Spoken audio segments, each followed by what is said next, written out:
నా కూతుర్ని ఎలా పెంచాను. నా కూతురు అమ్మ లేకుండానే పెరిగింది. ఒకడు నా కూతురు జీవితంలోకి వచ్చాడు.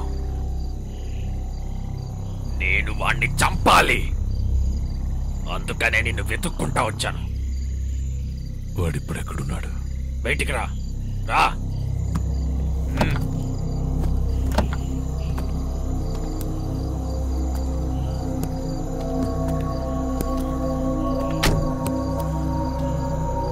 ఎక్కేది ఏమన్నానా?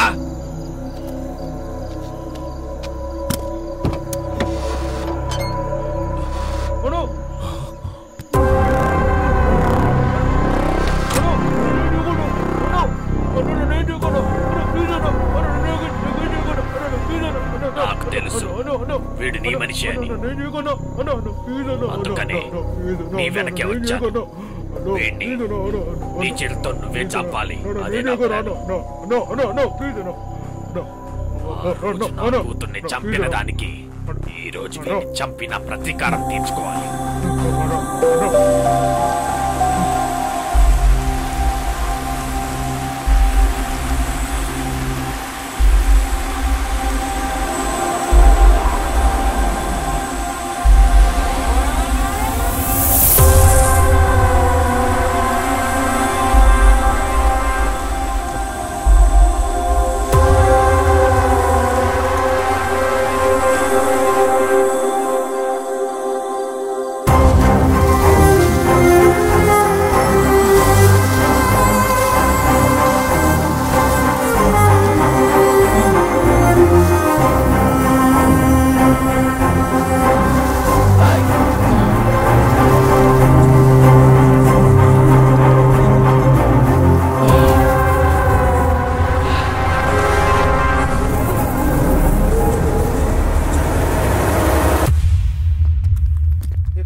అన్నా మెల్లగదన్నా జరగన్నా. ఏనా నువ్వు జరగన్న పక్కకి.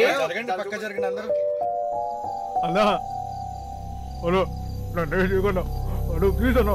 అన్నా తప్పైపోయిందన్నా. అన్నా అన్న నేను చేయగలనా? అన్న ప్లీజ్ అన్నా. అన్న నాకు క్షమించన్నా. ప్లీజ్ అన్నా. అన్న అర్థం చేసుకోనా? అన్న ప్లీజ్ అని దండం పెడతానన్నా. అన్న ప్లీజ్ అన్నా. అర్థం చేసుకోనా? ఆయన చెప్పిందంతా నిజమేనా? అన్న ప్లీజ్ అన్నా. అన్నా అన్న ప్లీజ్ అన్నా అర్థం చేసుకోనా? నీకు కావాలని చేయలేదన్నా. అన్నా అర్థం చేసుకోను.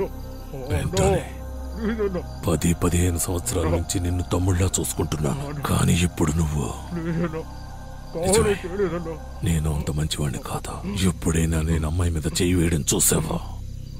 ఎందుకురా ఇలా చేసావా? తెలియకుండా చేసావా?